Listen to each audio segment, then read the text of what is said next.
Hi everyone, welcome to my channel. मैं हूँ doctor Poonam. तो फ्रेंड्स, आज मैं आपको ये बताने वाली हूँ कि आपको अगर आप पीजी एंट्रेंस एग्ज़ाम की तैयारी कर रहे हैं होम्योपैथी से, तो आपको सबसे ज़्यादा किस सब्जेक्ट पर फोकस करना है। तो आज मैं आपको इस वीडियो में ये जानकारी देने वाली हूँ कि आपको सबसे ज़्यादा किस सब्जेक्ट पर फोकस करना है। तो फ्रेंड्स, सबसे पहले मैं आपको बता दूं कि वैसे तो सारे सब्जेक्ट इम्पॉर्टेंट है, बट आपको मैं कुछ मेन सब्जेक्ट बताऊंगी जिसमें से ज़्यादा क्वेश्चन पूछे जाते हैं, तो आप उसके अकॉर्डिंग तैयारी कर सकते हैं। यानी आपको उस सब्जेक्ट पर ज़्यादा ध्यान देना है और उस सब्जेक्ट को ज़्यादा पढ़ना है।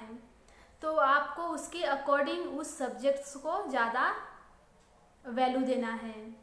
तो फ्रेंड्स, मैंने यहाँ पर कुछ लिस्ट बनाया है, मैं आपको बताती हूँ। तो फ्रेंड्स, सबसे पहले आपको ऑर्गेनन पे ज़्यादा फोकस करना है। जो हमारा होम्योपैथिक ऑर्गेनन सब्जेक्ट है उसके ऊपर आपको ज़्यादा फोकस करना है, बिकॉज उसमें बहुत ही ज़्यादा क्वेश्चन पूछे जाते हैं। मोस्टली कभी 15, 20, 14 इस तरीके से क्वेश्चन पूछे जाते हैं।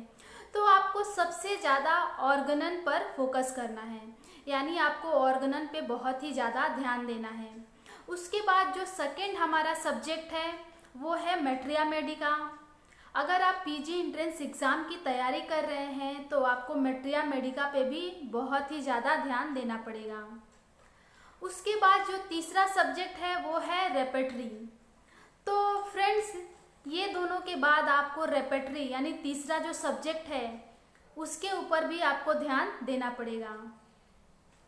ये जो मैंने आज आपको 3 सब्जेक्ट बताए वो बहुत ही ज़्यादा इम्पॉर्टेंट है।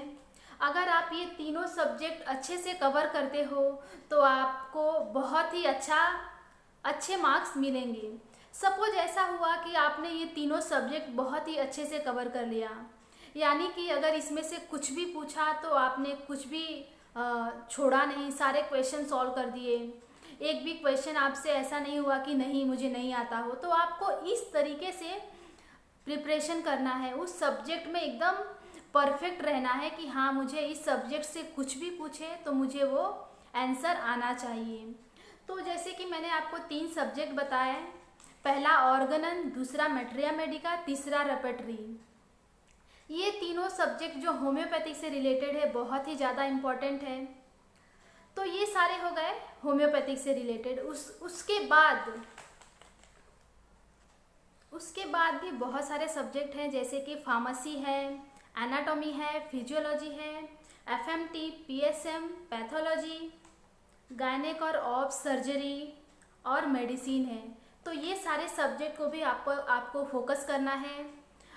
लेकिन आपको ज़्यादा फोकस जो मैंने अभी सब्जेक्ट बताया 3, ऑर्गेनन, मैट्रिया मेडिका और रेपेटरी, ये तीनों पे बहुत ही ज़्यादा फोकस करना है। उसके बाद आप फार्मेसी भी ले लीजिए, इस पे भी आप ज़्यादा फोकस कीजिए। और उसके बाद मेडिसिन, आप मेडिसिन पे फोकस कीजिए।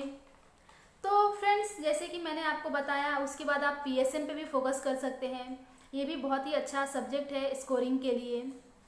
तो इसी तरीके से मैं आपको बता दूं कि जो होम्योपैथी का सब्जेक्ट है और जो बाकी के हमारे सब्जेक्ट हैं, दोनों में 50-50 पूछा जाता है। कभी कभी ऐसा होता है कि 60% जो होता है वो होम्योपैथिक से आ जाता है और 40% जो होता है वो अलाइड सब्जेक्ट से आ जाता है। बट और कभी ऐसा भी होता है कि जो 60% होता है वो अलाइड सब्जेक्ट से आ जाता है और 40% जो होता है वो होम्योपैथिक सब्जेक्ट से आ जाता है।